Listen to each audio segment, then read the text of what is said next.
ओम नमो भगवते वासुदेवाय नमः। माताएं एवं बहनों, दोस्तों और साथियों, आपको भक्ति गाथा 1.7 में हार्दिक स्वागत है। तो दोस्तों, आज हम सुनेंगे पापाकुंसा एकादशी व्रत कथा, जिसे सुनने से सभी पापों से मुक्ति मिलती है और आपकी सभी मनोकामनाएं पूरी होती है। तो आइए आज हम सुनेंगे पापाकुंसा एकादशी व्रत कथा। हिंदू धर्म में एकादशी का बहुत अधिक महत्व होता है।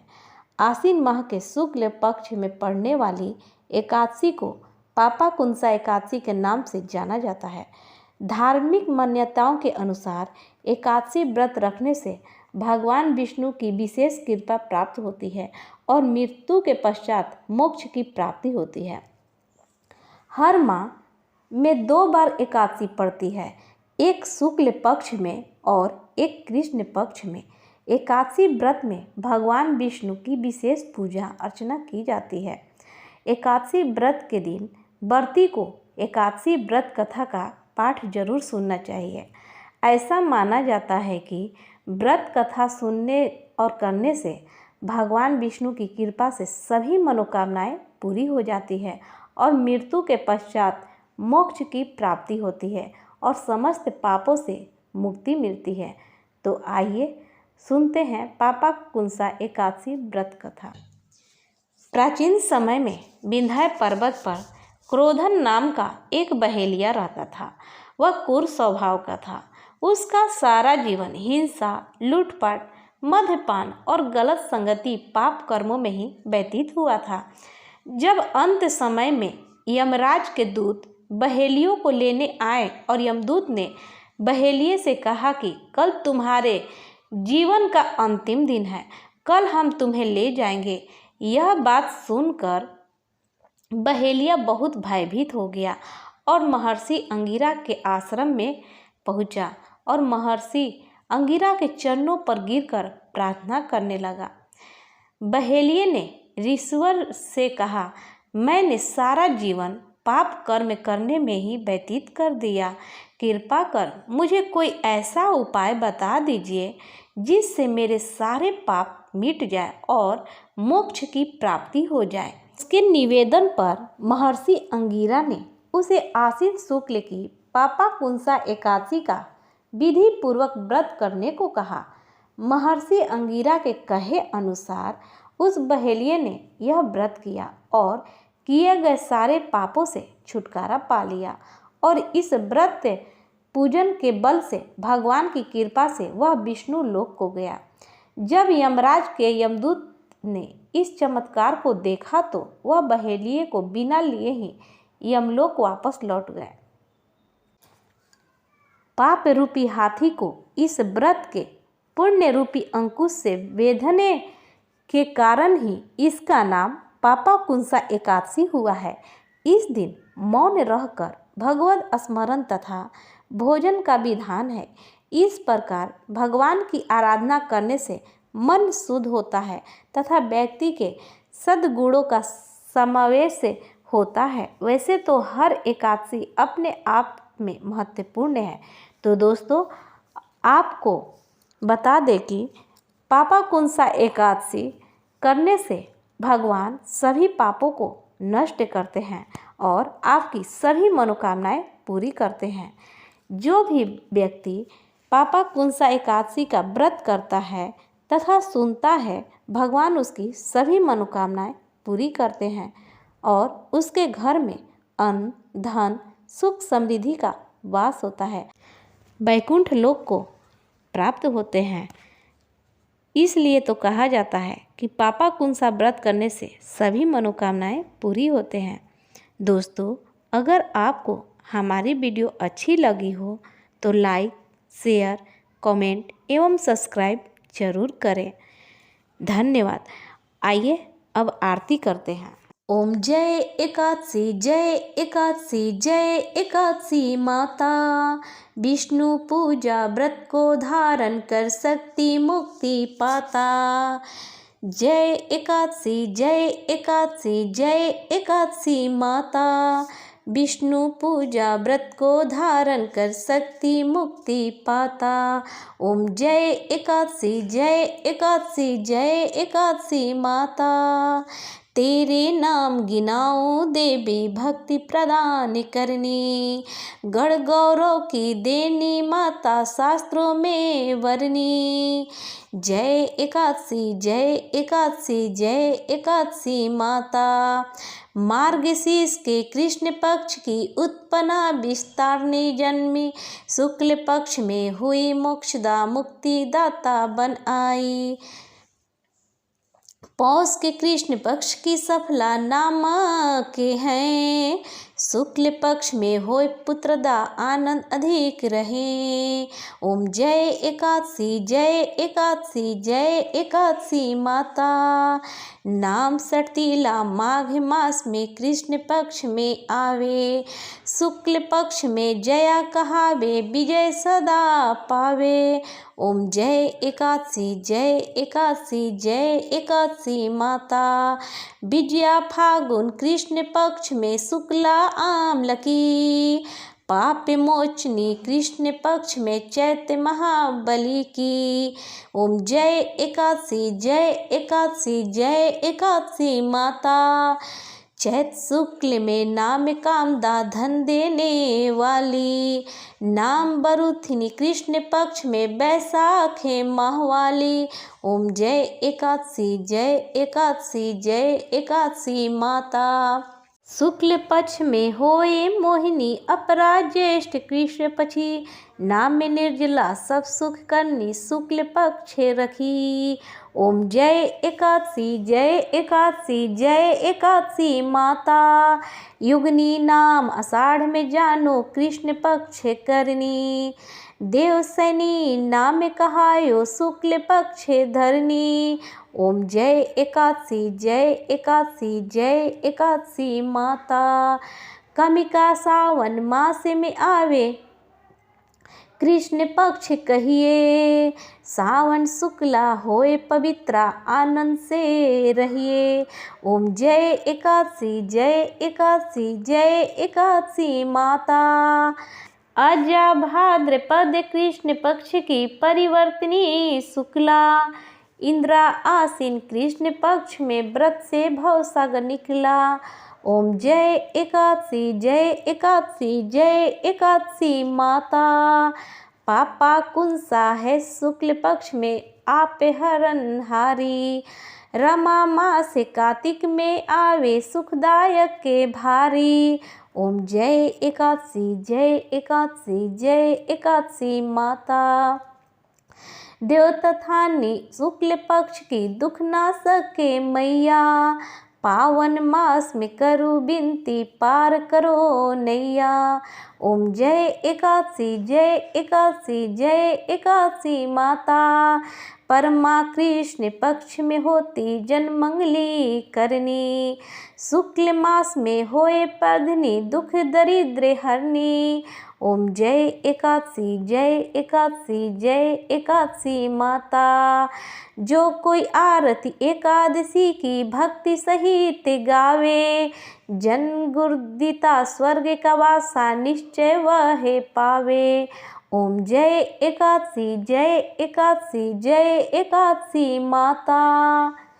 तो प्रेम से बोलिए एकादशी माता की जय, विष्णु भगवान की जय, माँ लक्ष्मी की जय, गणेश भगवान की जय, समस्त देवी देवताओं की जय। एकादशी के दिन इस तुलसी स्तुति से करें एकादशी पूजन।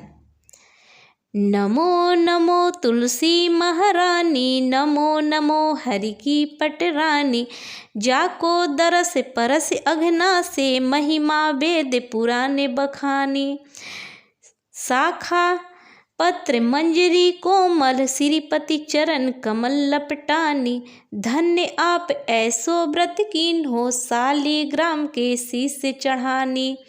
56 भोग धरे हरि आगे, तुलसी बिन प्रभु एक न मानी। प्रेम प्रीत कर हरि बस किन्हे, सावरी सूरत हृदय समानी। मीरा के प्रभु गिरधर नागर, भक्ति दान दीजो महारानी। दोस्तों, अगर आपको हमारी वीडियो पसंद आती हो तो लाइक, शेयर, कमेंट एवं सब्सक्राइब जरूर करें और कमेंट बॉक्स में ओम नमो भगवते वासुदेवाय जरूर लिखें।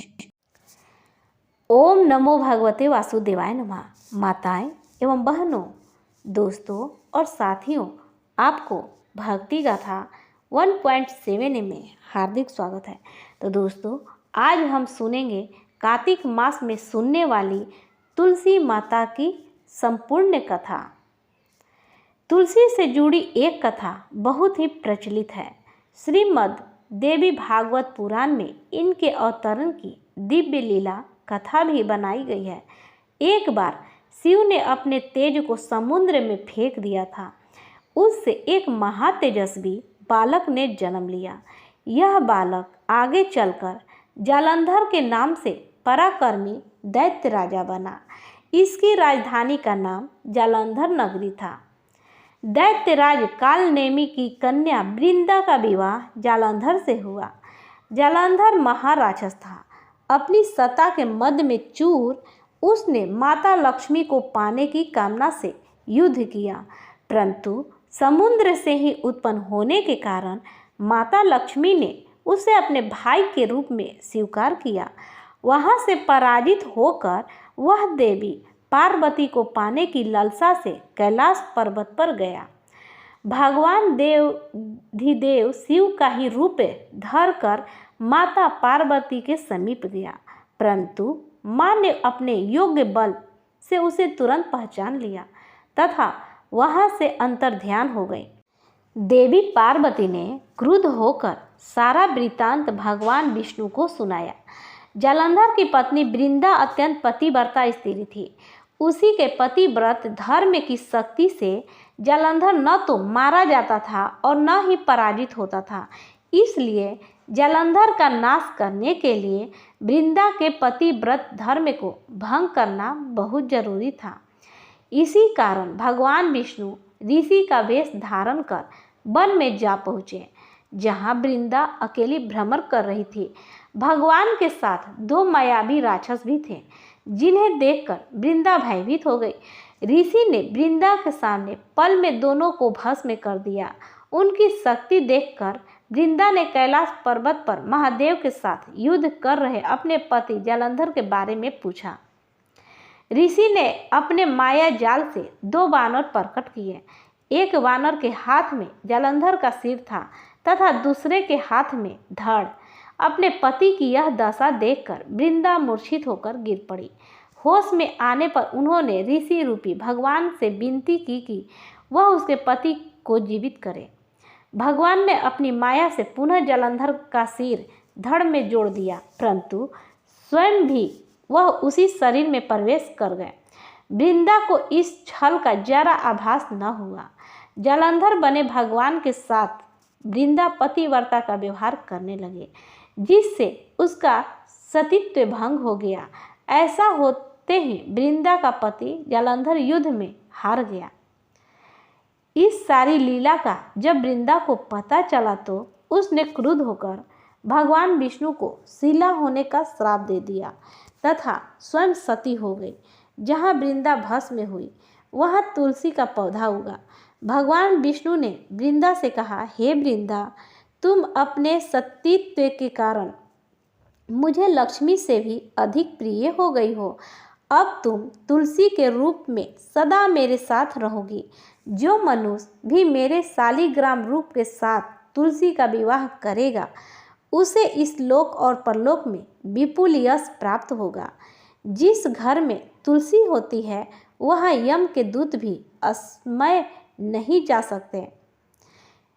गंगा व नर्मदा के जल में स्नान तथा तुलसी का पूजन बराबर माना जाता है। चाहे मनुष्य कितना भी पापी क्यों न हो, मृत्यु के समय जिसके प्राण मंजरी रहित तुलसी और गंगा जल मुख में रखकर निकल जाते हैं, वह पापों से मुक्त होकर वैकुंठ धाम को प्राप्त होता है। जो मनुष्य तुलसी व आंवलों की छाया में अपने पितरों का श्राद्ध करता है, उसके पितर मोक्ष को प्राप्त हो जाते हैं। उसी दैत्य जलंधर की यह भूमि जलंधर नाम से विख्यात है। सती वृंदा का मंदिर मोहल्ला कोट किशनचंद में स्थित है। कहते हैं इस स्थान पर एक प्राचीन गुफा थी जो सीधी हरिद्वार तक जाती थी। सच्चे मन से 40 दिन तक सती वृंदा देवी के मंदिर में पूजा करने से सभी मनोरथ पूर्ण होते हैं। दोस्तों, अगर आपको हमारी वीडियो अच्छी लगी हो तो लाइक, शेयर, कमेंट एवं सब्सक्राइब जरूर करें। और यह कथा कार्तिक मास में हर दिन सुनी जाती है और कार्तिक में तुलसी विवाह पर भी यह कथा बहुत प्रचलित है, सुनी जाती है। धन्यवाद। कार्तिक महीने में एक बुढ़िया माई तुलसी जी की सींचती और कहती है कि हे तुलसी माता, सत्य की दाता, मैं तेरो बिडला सींचती हूँ। मुझे बहू दे, पीताम्बर की धोती दे, मीठा मीठा घास दे, बैकुंठा में वास दे, चटक की चाल दे, पटक की मौत दे, चंदन का काठ दे, रानी सा राज दे, दाल भात का भोजन दे, ग्यारस की मौत दे, कृष्ण जी का कंधा दे। जब तुलसी माता यह सुनकर सूखने लगी तो भगवान ने पूछा कि हे तुलसी, तुम क्यों सूख रही हो? तुलसी माता ने कहा कि एक बुढ़िया रोज आती है और यही बात कह जाती है, मैं सब बात तो पूरा कर दूंगी, लेकिन कृष्ण का कंधा कहाँ से लाऊंगी? तो भगवान बोले, जब वो मरेगी तो मैं अपने आप कंधा दे आऊँगा, तू बुढ़िया माई से कह देना। जब बुढ़िया माई मर गई, सब लोग आ गए। जब माई को ले जाने लगे तो वह किसी से न उठी। तब भगवान एक 12 बरस के बालक का रूप धारण करके आए। बालक ने कहा, मैं कान में एक बात कहूँगा तो बुढ़िया माई उठ जाएगी। बालक ने कान में कहा, बुढ़िया माई मन की निकाल ले, पीताम्बर की धोती ले, मीठा मीठा घास ले, बैकुंठा का वास ले, चटक की चाल ले, पटक की मौत ले, कृष्ण जी का कंधा ले। यह सुनकर बुढ़िया माई हल्की हो गई। भगवान ने कंधा दिया और बुढ़िया माई को मुक्ति मिल गई। हे तुलसी माता, जैसे बुढ़िया माई को मुक्ति दी वैसे सबको देना। दोस्तों, अगर आपको हमारी वीडियो पसंद आई हो तो लाइक, शेयर, कमेंट जरूर करें। धन्यवाद। तुलसी महारानी नमो नमो, हरि की पटरानी नमो नमो। धन तुलसी पूरन तप कीनो, शालिग्राम बन्नी पटरानी। जाके पत्र मंजरी कोमल, श्रीपति कमल चरण लपटानी। धूप दीप नैवेद्य आरती, पुष्पन की वर्षा बरसानी। 56 भोग 36 व्यंजन, बिन तुलसी हरि एक न मानी। सभी सखी मैया तेरो यश गावे, भक्ति दान दीजे महारानी। नमो नमो तुलसी महारानी, तुलसी महारानी नमो नमो। तुलसी महारानी नमो नमो, हरि की पटरानी नमो नमो। जय तुलसी मैया।